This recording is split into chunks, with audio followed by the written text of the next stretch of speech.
तर आशेष म्हणतो म्हणे बाबा मी आता तुझ्यासोबत अवतार घेणार नाही म्हणे देवा विष्णू म्हणे का कारण राम अवतारामध्ये मी तुझा धाकटा भाऊ होता लक्ष्मण अरे तुम्ही दोघंचे दोघं मी फळा आणायचा कंदमुळं आणायचा तुम्ही खायचे आणि मी मात्र लक्ष्मणाने सेवा केली रामचंद्राची 14 वर्ष आहार निद्रा नाही तयासी आहार बी नाही निद्रा भी नाही 14 वर्ष हा किती वर्ष 14 वर्ष आहार देखील नाही निद्रा देखील नाही हा असे मी जीवन जगलो म्हटले तुमच्या बरोबर मी फार कष्ट भोगले आता मी तुमच्या बरोबर लक्झरीने तीर्थयात्रा करण्याकरता येणार नाही म्हणजे तुम्ही फार हाल करता परंतु देव म्हणताय भगवान विष्णू त्याला तू अनुज झाला होता पूर्वी तू अनुज म्हणजे तू माझा धाकटा भाऊ झाला होता आता तू तसं नको करू आता तू माझा धाकटा भाऊ होता ना आता तू काय हो आता तू वडील वैबा सर्वज्ञ पाडीन आज्ञा तुझी बारे म्हणजे तुझी आज्ञा पाडीन पण कशी पाडेन बारे पाडीन आणि तसंच केलं ना बारेच करलं होतं देवानं हां अशी आता त्याला सांगितलं मोठा भाऊ हो मग आता मोठेपणा भेटतोय मग काय होकार देऊन टाकला शेषाने हां होकार दिल्यानंतर आणि मग देवाने सांगितलं माये तू देखील जा आणि बघा तिला कार्य लावलं देव आणि देवांना सांगितलं तुम्ही बी गोपाळाच्या रूपाने गोकुळामध्ये अवतीर्ण व्हा आणि मायेला सांगितलं की आता तुम्ही ज्या वेळेला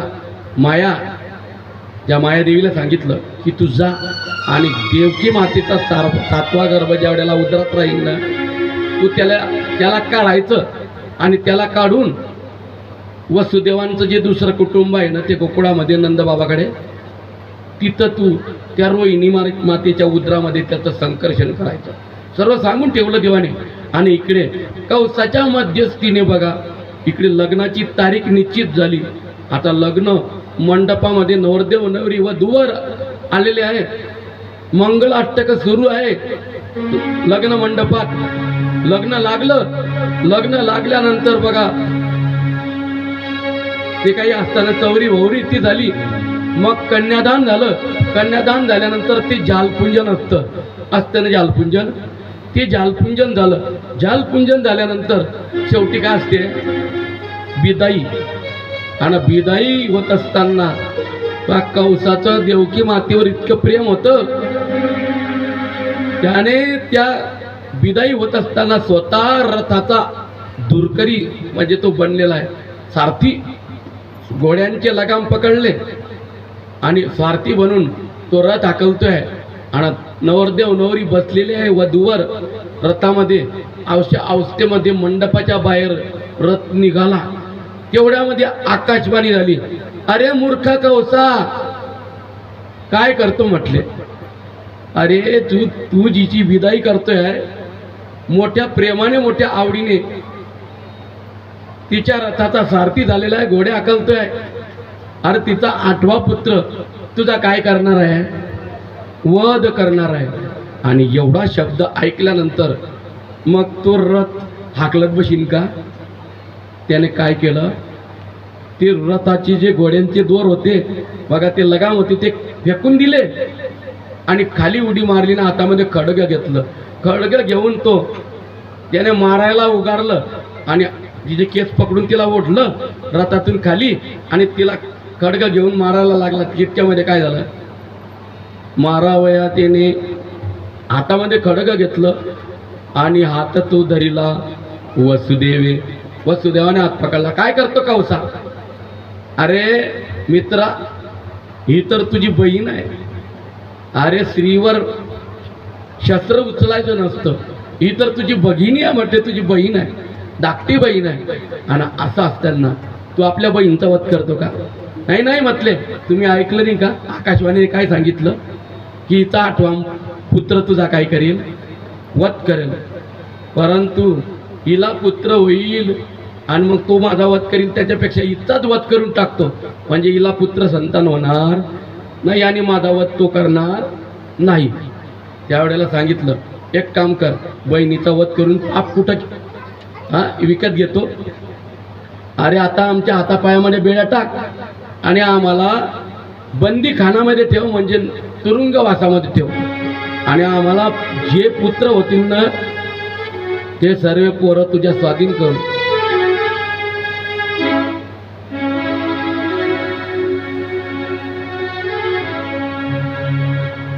असं वसुदेवांनी सांगितल्यानंतर त्याने त्यांच्या हातापायामध्ये बेड्या टाकल्या आणि हातापायामध्ये बेड्या टाकून त्या दोघांना तुरुंगवासात ठेवलं. बघा आता नवरीची विदाई चालली होती तिथं तुरुंगवासात. मग बघा आता त्यावेळेला वर्ष झाल्यानंतर त्या तुरुंगवासामध्ये तिला पहिला पुत्र तिच्या ठिकाणी जन्माला आला. पहिला पुत्र आल्यानंतर त्याने असा विचार केला कंसाने की आकाशवाणीने काय सांगितलं आहे, 8वा पुत्र, म्हणून म्हटले हा काय मला आमाजामा वध करणारा नाही, देवकीच्या हातात देऊन टाकला. तर देवकीच्या हातात दिल्यानंतर देवकीला आनंद झाला. पण तितक्यामध्ये नारायण नारायण नारद महर्षी आले. कारण पुण्य सारावया भेटे देव ऋषी वधी बालकासी ठेवू नको. हा, बालकांचा वध कर, जितके मुलं होतील ना त्या सर्वांचा वध करून टाक असं सांगितलेलं आहे. आणि बघा 6 वर्षामध्ये 6 मुलं झाले. पण त्याने काय केलेलं आहे, नारदाच्या सांगण्यावरून, नारदाने का सांगितलं असं, कारण त्याचं पुण्य होतं आणि त्याचं पुण्य नष्ट करायचं होतं, संपवायचं होतं, म्हणून त्याच्याकडून बाल हत्येचं पातक करून घ्यायचं होतं. म्हणून त्याला नारदाने असं मार्गदर्शन केलं. आणि त्याने वर्षा परत बघा मुलगा झाला म्हणजे भली मोठी शिडा होती दुनियाची, तो बाहेर आणायचा. पहिला मुलगा झाला उपटला त्या शिड्यावर. दुसऱ्या वर्षी दुसरा मुलगा झाला, त्या देवकी मातेतून घेतला आणि बाहेर आणल्यानंतर गरगर फिरवला, त्या शिडेवर आपटला. तिसऱ्या वर्षी तिसरा मुलगा झाला, शिडेवर गरगर फिरवून त्याने उपटला. 6 वर्षामध्ये 6 मुलं झाले देवकी मातेला.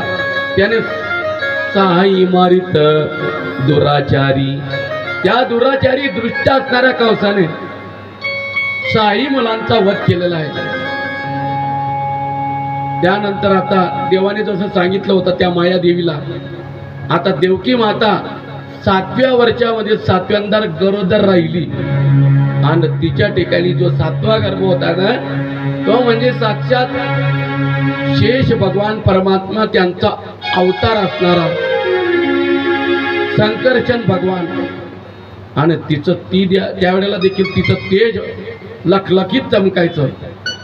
परंतु त्या मायेला देवाने जसं सांगितलं होतं त्या 7व्या गर्भाचं बघा, त्या गर्भातून, त्या देवकी मातेच्या गर्भातून संकर्षण केलं, म्हणजे तिथून बाहेर काढला त्या मायादेवीने. आणि गोकुळामध्ये जी वसुदेवांचं दुसरं कुटुंब होतं रोहिणी माता, तिच्या उदरामध्ये त्या मायादेवीने त्याची संस्थापना केलेली आहे, म्हणजे तिथं रोहिणी मातेच्या गर्भामध्ये. परंतु लोकांना काही कळालं नाही.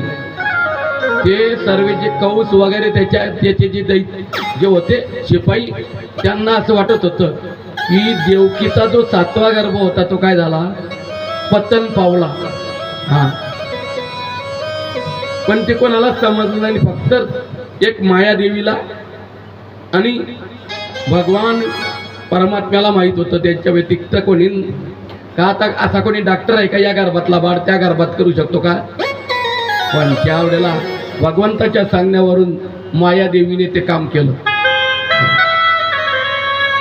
पुन्हा तिचं कार्य साधून ती मायादेवी नंदबाबाची जी पत्नी आहे यशोदा मैया, तिच्या ठिकाणी तिच्या कन्येच्या रूपाने तिने अवतार घेतला, जन्म घेतला. आणि इकडे आता भगवान परमात्मा विचार करताय, आता आपण कोटपर्यंत आपल्या आई वडिलांना असा त्रास द्यायचा. हा, तर भगवान परमात्मा देखील त्यावेळेला मात्र देवकीचं तेज असं दिसत होतं 8व्या वर्षामध्ये की तो देवकीची तेज दिसे जैसा सूर्य, कौशाची हृदय जडत असे. कौसाचं हृदय जडत होतं त्या देवकी मातेचं तेज पाहून. आणि त्या कौसाचं हृदय जडित असल्यामुळे आणि भगवान परमात्मा त्या देवकी मातेच्या समोर 8 वर्षाच्या मूर्तीच्या रूपाने त्या तुरुंगवासामध्ये त्या कारागृहामध्ये प्रगटले. आता मुलगा जन्माला आला, तो किती वर्षाचा जन्माला येतो तुमच्या ठिकाणी? केवढा येतो? आवडाच ना? एवढा? हा, एवढाच. मी तरी एवढा सांगितला, पण एवढाच येतो म्हणताय. हा, एवढाच मुलगा जन्माला येतो आपल्या ठिकाणी आलेला. पण तो भगवान परमात्मा देवकी मातेच्या समोर 8 वर्षाच्या मूर्तीच्या रूपाने प्रगटला. आणि देवकी मातेच्या समोर आणि वसुदेव बाबांच्या समोर बोलतोय, बाबा अहो म्हटले तुम्ही आता विलंब करू नका, आता मला लवकरात लवकर तुम्ही टोपलीत घ्या. टोपलीत घेऊन मला आता तुम्ही नंदबाबाच्या गोकुळामध्ये न्या आणि तिथं मायादेवी जन्माला आली आहे, त्या मायादेवीला घेऊन या आणि मला तिथं ठेवून या. आणि बघा भगवान परमात्मा तिथं आल्यानंतर तुरुंगवासामध्ये तिथं काय झालं असेल जागेवर? अहो त्या पायामध्ये आता पायामध्ये बेड्या होत्या का नाही? तो भगवान परमात्मा तिथं आल्यानंतर आपोआपच जे रात्रीचे पोलीस होते ना ड्युटीवाले, ते काय झाले? ते रात्रीचे जे शिपाई होते ड्युटीवाले त्यांना झोप लागली आणि आता पायामधल्या बेड्या काय झाल्या? उचलीला कमळापती पायीचे बंधने गडती. उचलीला कमळापती पायीचे जे बंधन होते म्हणजे आता पायाच्या बेड्या त्या काय झाल्या? गडालेले आहे. आणि आपोआपच ते कारागृहाचे जे काही दरवाजे होते कुलप ते आपोआपच उघडले खुलले. आणि भगवान परमात्मा मात्र शहाण्या पोऱ्यासारखे बोलताय. देवकी माता म्हणते, ओ बाबा म्हणे तू आता कसा हो? लहान हो, 1 दिवसाचा मुलगा असतो तेव्हा, आणि 1 दिवसाच्या मुलासारखे बनले. पण आता 1 दिवसाचा मुलगा जेवढा असतो तेवढा बनला तू. जैसा केला तैसा होय, दावे सोय धरोनिया. भगवान परमात्मा असा आहे, आपल्या भक्तांनी जसं सांगितलं त्या पद्धतीने तो लहान होतो, मोठा हो सांगितलं मोठा होतो. आणि सांगितलं मग ये बाबा म्हटले आता तुम्ही मला या टोपलीत घ्या आणि नंदबाबाच्या गोकुळाला घ्या. नंदाच्या घराला मदनी गोकुळाला, मदनी गोकुळाला, मदनी गोकुळाला. नंदाच्या घराला मदनी गोकुळाला, मदनी गोकुळाला, मदनी गोकुळाला. हा माया उपजली तेथे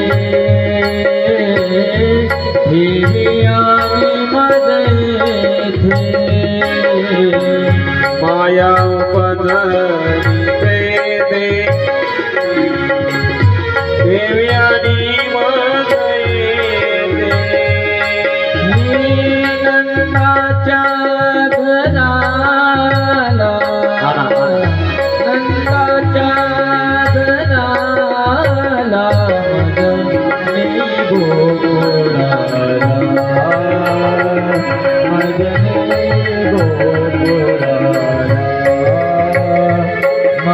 मदनी गोकुळाला. गोकुळामध्ये नेण्याकरता भगवंतानेच बाबा वसुदेवांना सांगितलं. आणि वसुदेव बाबा निघालेले जात असताना मात्र बघा पाऊस पडत होता. गोकुळ अष्टमीचा दिवस, अष्टमीची रात्र, आणि पाऊस पडत होता.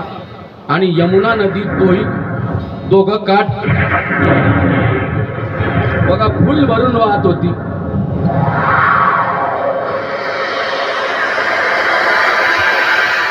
मात्र तिचा प्रवाह एकसारखा वाढत होता. आता वसुदेव बाबांच्या बघा नाकामध्ये पाणी जायला लागलं. त्यावेळेला यमुना नदी का वाढत होती, तिचा प्रवाह का वाढत होता, कारण तिला देवाचं दर्शन व्हावं त्याकरता ती स्पर्श करण्याकरता पायाला प्रयत्न करत होती. परंतु देवाने काय केलं, माझ्या बापाच्या नाकामध्ये तोंडामध्ये पाणी जात आहे म्हणून देवाने टोपलीच्या बाहेर पाय काढला आणि यमुना नदीच्या पाण्याला काय केला, स्पर्श केला. स्पर्श होताच यमुना नदीने मधूनच काय दिली, वाट दिलेली आहे. आणि गेले गोकुळामध्ये गेल्यानंतर त्यांनी ती नंदबाबाच्या गोकुळामध्ये गेल्यानंतर बघा ते वसुदेव बाबा, रात्रीची वेळ होती, रात्रीच्या समयी मध्यरात्री सर्व झोपले होते. यशोदामाई या नंदबाबाची अर्धांगिनी ती देखील झोपलेली होती. ती झोपली असताना तिच्या शेजारी तिला देखील मुलगी झालेली होती. ती मुलगी झोपलेली होती शेजारी यशोदा मैयाच्या.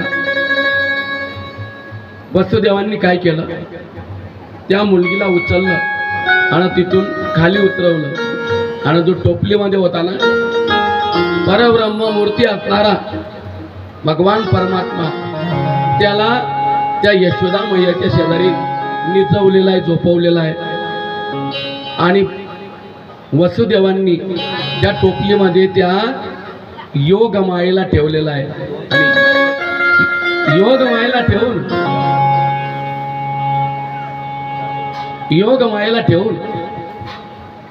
मग नंद बाबा आपल्या वसुदेव तिथून आता पुन्हा आपल्या कारागृहाकडे येण्याकरता निघाले. घेतली ती मायादेवी आणि मायादेवी घेऊन पुन्हा निघाले. जसे गेले होते तसे आले. पण माया आल्यानंतर तिथं बंधन आले. ते कवसाचे अनुचर होते, जे सेवक होते ते जागृत झाले आणि त्या मायेला आणल्यानंतर बघा पुन्हा तुरुंगवासाची जे कुलप होते ते काय झाले, बंद झाले. आणि आता पायामध्ये काय आल्या, बेड्या पडलेल्या आहे. आणि म्हणजे माया आली म्हणजे तिथं काय आले, बंधन आले. आणि माया आल्यानंतर बघा ती टाव फोडून फोडून रडू लागली.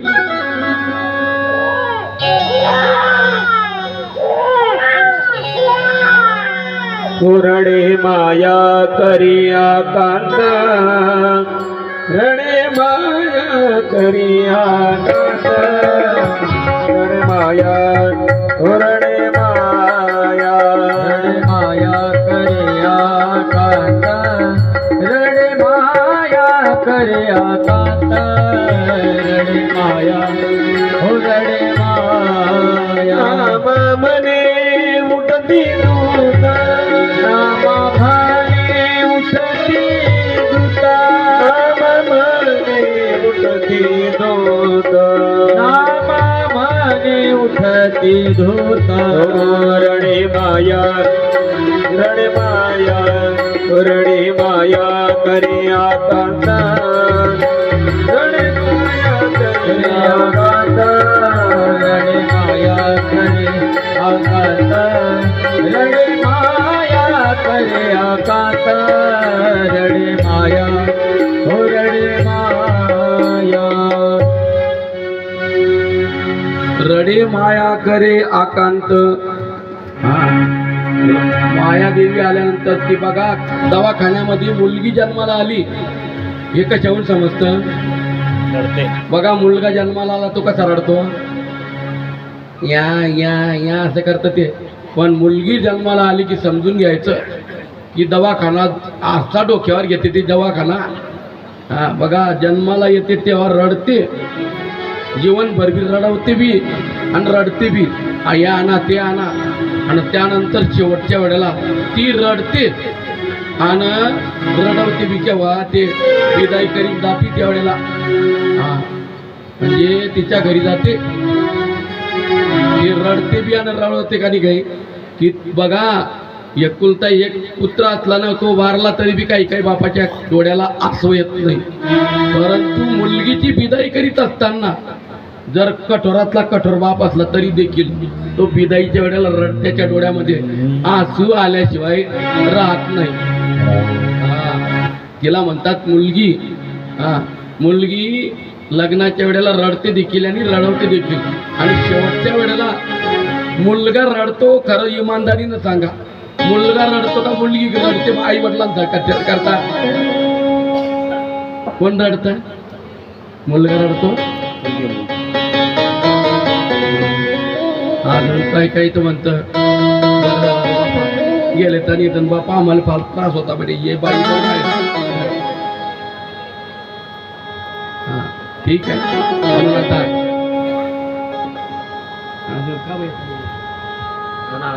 अरे आना ना. स्वागतम